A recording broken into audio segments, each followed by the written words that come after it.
हमारे साथ संवाददाता भास्कर मिश्रा और अतुल भाटिया इस वक्त जुड़े हुए हैं। भास्कर आम आदमी पार्टी के दफ्तर से लाइव हैं और अतुल भाटिया ईडी दफ्तर से लाइव है।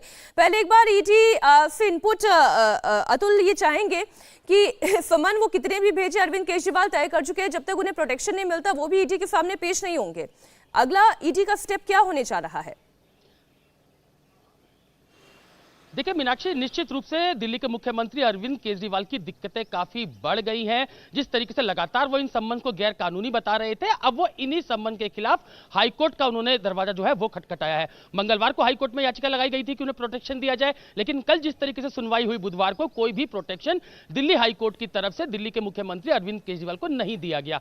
यही कारण है कि 21 मार्च को आज का सम्मन था, ईडी के सामने उनको पेश होना था। आज सुबह फिर वो दिल्ली हाईकोर्ट का दरवाजा खटखटाते हैं और उनका ये साफ कहना है कि उनको प्रोटेक्शन दिया जाए, वो ईडी की जांच में सहयोग करने के लिए तैयार है। जवाब जो ईडी देगी वो अपने आप में काफी इंपॉर्टेंट होगा मीनाक्षी, क्योंकि के कविता जो कि इस पूरी जो शराब घोटाला है उसकी साउथ लॉबी को जो हेड कर रही थी, वो ईडी रिमांड पर है। 7 दिन का रिमांड राउस एवेन्यू कोर्ट ने ईडी को दिया था और 23 मार्च को उनको दोबारा कोर्ट में पेश करना है, राउस एवेन्यू कोर्ट में पेश करना है। जो अभी तक इंटेरोगेशन, जो इन्वेस्टिगेशन के कविता से हुई है, क्योंकि आपको याद होगा कि जो ईडी ने अपनी स्टेटमेंट के कविता की गिरफ्तारी के बाद दी थी, उसमें यह साफ कहा था कि के कविता ने जो दिल्ली के मुख्यमंत्री अरविंद केजरीवाल और डिप्टी सीएम मनीष सिसोदिया के साथ मिलकर इस पूरी शराब नीति के अंदर जिस तरीके से घोटाला किया, करप्शन किया, 100 करोड़ रुपए आम आदमी पार्टी को पहुंचा। तो अब जो इन्वेस्टिगेशन, जो इंटेरोगेशन, क्योंकि आज 5वां दिन है जब के कविता से पूछताछ चल रही है, वो जब ईडी कोर्ट के सामने रखेगी, निश्चित रूप से दिल्ली के मुख्यमंत्री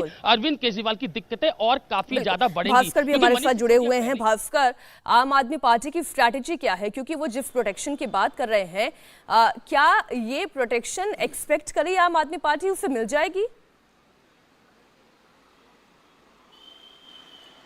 और देखिए, स्ट्रैटेजी की जहां तक बात है, आम आदमी पार्टी के सामने एक उदाहरण है।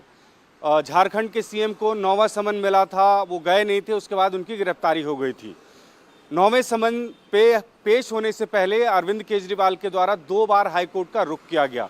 अब सीधा सीधा ये स्ट्रैटेजी है कि अगर कोर्ट के द्वारा ये कहा जाता है कि आपको पेश होना है तभी पेश होंगे, या कोर्ट के द्वारा अगर राहत मिल जाती है कि उनको गिरफ्तारी नहीं होगी, उनकी गिरफ्तारी नहीं होगी, उसके बाद ही अरविंद केजरीवाल ईडी के सामने जाएंगे। तो सीधा सीधा कोशिश ये है कि किसी भी तरह से गिरफ्तारी पे रोक लगे। और कहीं न कहीं इस बात का अंदेशा है आम आदमी पार्टी को कि अगर सीएम केजरीवाल बिना किसी प्रोटेक्शन के ईडी के सामने जाते हैं तो उनकी गिरफ्तारी होगी। और आम आदमी पार्टी के नंबर 2, नंबर 3, नंबर 4 नेता जो पहले से ही तिहाड़ जेल में है, तो उनको पता है कि अगर अरविंद केजरीवाल चले जाते हैं लोकसभा चुनाव से ठीक पहले, तो ये बहुत बड़ी परेशानी होगी पार्टी के लिए भी और दिल्ली सरकार के लिए भी।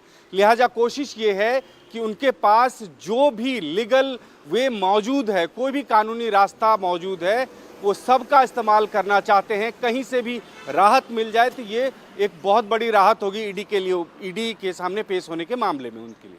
बिल्कुल, आप बने रहे हमारे साथ। ईडी इन सभी सवालों का जवाब जानने के लिए अरविंद केजरीवाल से पूछताछ करना चाहती है, लेकिन अरविंद केजरीवाल ईडी के समन के खिलाफ दिल्ली हाईकोर्ट पहुंच गए हैं। कोर्ट ने भी उन्हें राहत नहीं दी। हाईकोर्ट ने सीएम अरविंद केजरीवाल से पूछा है कि वो ईडी के सामने पेश क्यों नहीं हो रहे हैं, जिसके जवाब में अरविंद केजरीवाल के वकील ने कहा है कि अरविंद केजरीवाल भाग नहीं रहे हैं, वे सामने आएंगे बशर्ते उन्हें सुरक्षा दी जाए।